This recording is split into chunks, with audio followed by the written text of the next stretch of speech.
নমস্কার বন্ধুরা, আমি সোম। আর্থবাউন্ড 54-এ আপনাদের সবাইকে স্বাগত।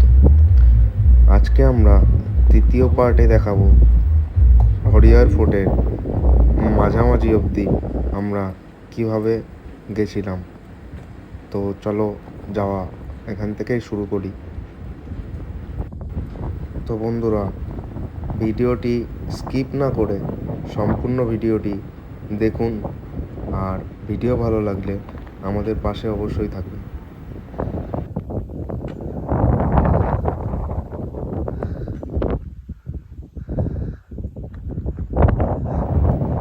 দুপাশেই ছিল জঙ্গলে ভরা, আর মাঝখান থেকে উপরে ওঠার সিঁড়ি, আর বনের মধ্যে অনেক প্রাণী। এই ট্র্যাকের ফার্স্ট ধাপ শুরু হলো। এখন তোমরা দেখতেই পাচ্ছ, এখান থেকে জাস্ট শুরু হলো। আমরা কিন্তু অলরেডি 1 কিলোমিটার চলে এসেছি, কিন্তু এরপরে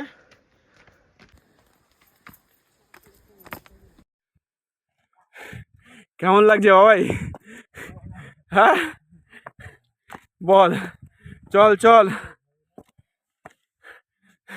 একটু ধর, আমাকে ধর, লাঠিটা ধর।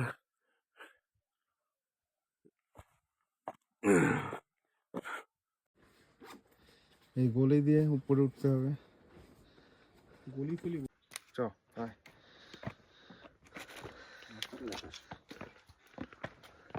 ক্যামেরা দিকে দেখাস না। চ।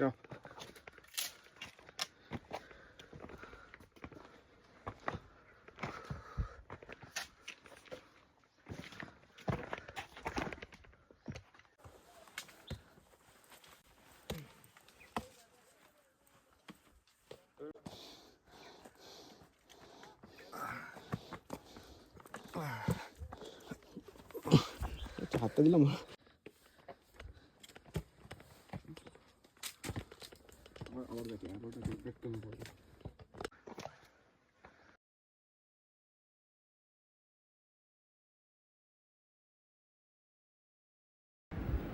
জঙ্গলের মধ্যে অনেক জন্তু জানোয়ার থাকতে পারে। এই জায়গাটা টোটালটাই খুব রিস্কি লেগেছিল।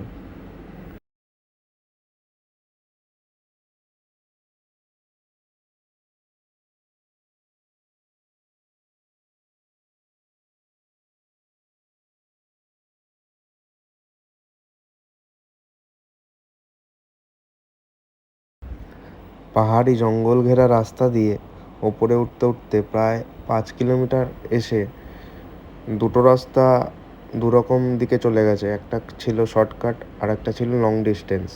তো সেটা আমরা বুঝতে পারছিলাম না কোনটা দিয়ে গেলে সুবিধা হয়। তো বুঝতে পারছি না, বলছে এটা শর্টকাট, কিন্তু এটা চড়াই, আর এটা একটু ঘুরে যেতে হবে। তো জিজ্ঞেস করছি আমি আমার বন্ধুকে, বাবাই কোথা থেকে যাবি? শর্টকাট যাবি?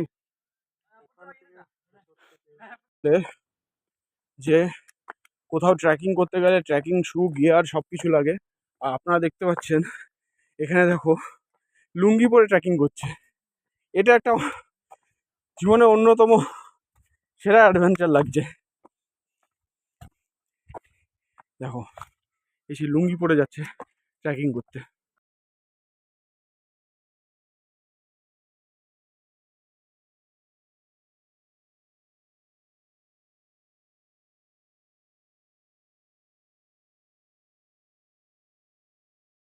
তোমরা দেখতে পাচ্ছ এই রামভক্ত হনুমান। হাই বল বাবাই। Hi guys. Hi guys. দেখতে পাচ্ছ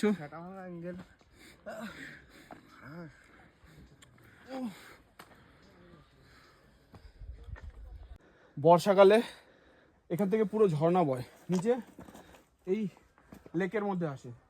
তো যেহেতু আমরা এখন মনসুনের সিজনে আসিনি, এখন বৃষ্টি হয় না, তো এই জায়গাটা পুরো শুকনো আছে।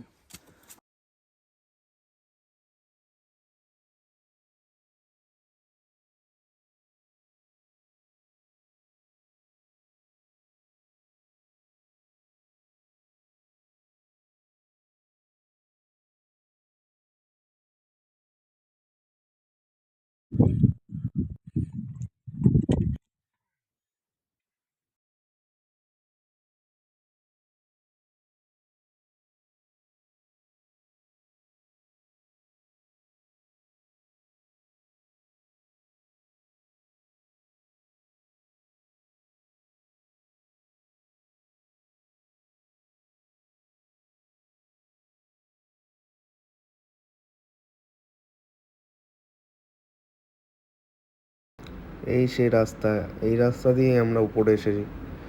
এটা জাস্ট 30%ও আসেনি, মোটামুটি এখনও 70% যাওয়া পথ বাকি আছে। তো বন্ধুরা, এটা 3 নম্বর পার্ট। পরের 4 নম্বর পার্টে দেখাবো বাকি অংশটা। তো বন্ধুরা, ভিডিও ভালো লাগলে লাইক, শেয়ার, সাবস্ক্রাইব করে আর্থবাউন্ড 54 চ্যানেলের পাশে থাকুন। এরকমই আরও অ্যাডভেঞ্চার ব্লগ পেতে আমাদের চ্যানেলের পাশে অবশ্যই থাকুন। দেখা হচ্ছে পরের পর্বে।